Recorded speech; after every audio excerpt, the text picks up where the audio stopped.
आज पीएनबी 102 को टच किया है और पीएनबी लगातार काफी लंबे समय से रिजेक्शन ले रहा है। 111 से जब से रिजल्ट आया उसके बाद से ही बीच में उछाल दिया, फिर उसके बाद गिर रहा है।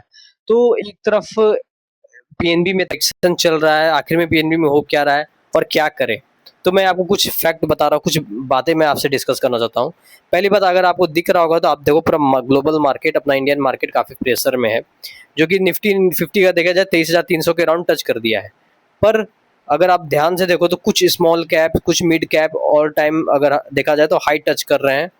पर एक तरफ हाई टच कर रहे हैं, एक तरफ शेयर पे काफ़ी प्रेशर है। तो हो क्या रहा है? तो पहली बार बता दूं, ये शेयर बाजार का चाल है। शेयर्स ऐसे ही चलते हैं, कब किसका टर्न है चलने का ये कोई नहीं जानता।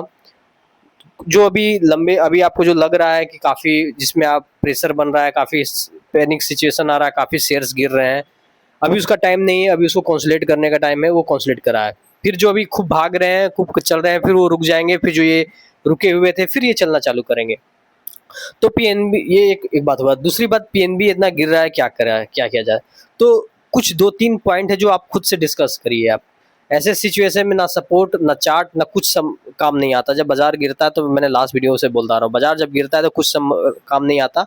सिर्फ एक ही चीज़ काम आता है, कंपनी का फंडामेंटल, कंपनी का फ्यूचर और confidence. As a individual investor से आप खुद पे कॉन्फिडेंस।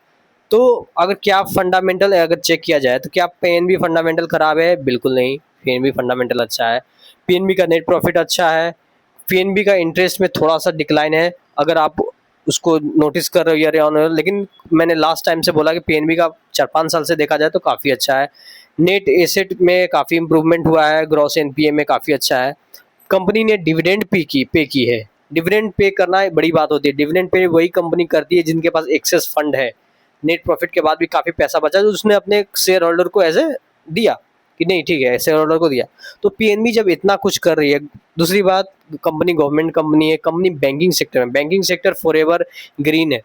अभी फिलहाल तो ग्रीन है क्योंकि ग्रोथ का इंडिया का इतना लार्ज विजन है, पब्लिक का ग्रोथ है, सेक्टर का ग्रोथ है, इंडिया का ग्रोथ है, तो बैंकिंग को तो स्ट्रांग होना ही है। और जैसा गवर्नमेंट और आरबीआई का फोकस है बैंकिंग को, स्टैंडर्ड को ग्लोबल लेवल पे मैच करना है, तो बेशक पीएनबी जैसे जैसे शेयर्स या और भी जितने भी बैंकिंग शेयर, वो काफ़ी अच्छा कर सकते हैं।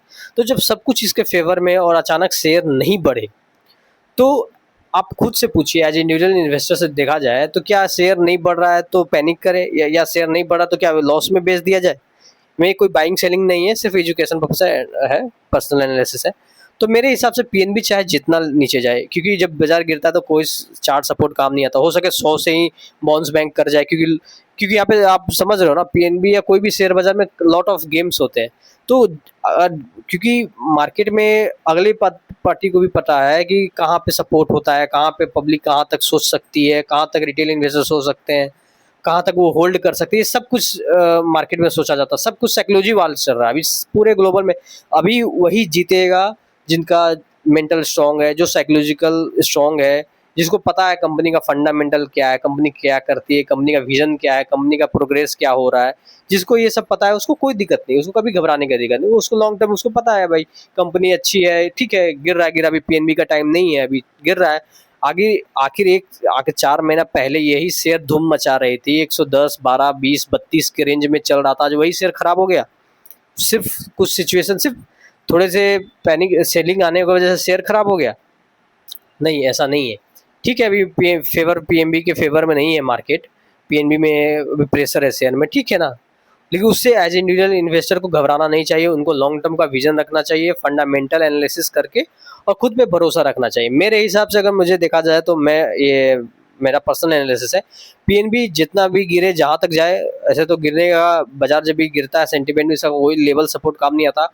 लेकिन अगर 100 इसका 98 और 100 मेजर सपोर्ट देखा जाता है, तो अगर मैं इंडिविजुअल इन्वेस्टर होता, अगर मैं होता, तो मैं चाहे पीएनबी कहीं भी गिरे, आखिर में मुझे पता है कंपनी अच्छी है, कंपनी का विजन अच्छा है, कंपनी का फ्यूचर आने वाला बहुत अच्छा है, तो मैं एज ए इन्वेस्टर घबराता नहीं। ठीक है, कुछ मेरा फंड वैल्यू कम गया, ठीक है, फंड वैल्यू गिर गया, फिर बढ़ जाएगा, फिर चल जाएगा, क्योंकि पीएनबी अच्छी शेयर है।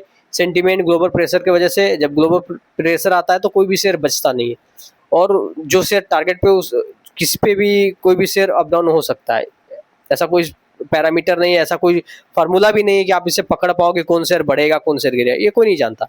तो इस पे आप टेंशन नहीं लेना चाहिए मेरे हिसाब से। As a individual investor long term का विजन रखना चाहिए, और जो भी पीएनबी में बने हैं, जिस भी लेवल भी किसी ने इन्वेस्ट कर रखा है, जो भी लेवल पे 120, 25, 15, 20, मेरे हिसाब से उनको थोड़ा पेशेंस रखना चाहिए लॉन्ग टर्म में, क्योंकि फिर से माहौल सुधरेगा, पीएनबी में प्रेशर कमेगा और फिर से पीएनबी यहाँ से उठना स्टार्ट करेगा। तो देखते हैं अभी मार्केट में कल क्या होता है। आज तो पीएनबी 102 के अराउंड क्लोज दिया है। मेरे हिसाब से इंडिविजुअल इन्वेस्टर के हिसाब से लॉन्ग टर्म में फोकस रखना चाहिए। कंपनी वेरी गुड है, कंपनी का सब कुछ अच्छा है, कंपनी के सब कुछ फेवर में है। तो ये जो भी पैनिक सिचुएशन आ रहा है इसमें घबराए नहीं, हिम्मत रखें, और आप कुछ दिन बाद फिर देखना कि पीएनबी वापस से रिकवर करके आगे जाते हुए आपको नजर आएगा। तो अगर कोई भी डाउट है आप इस वीडियो में कमेंट करिए और मेरे चैनल को लाइक शेयर सब्सक्राइब कीजिए।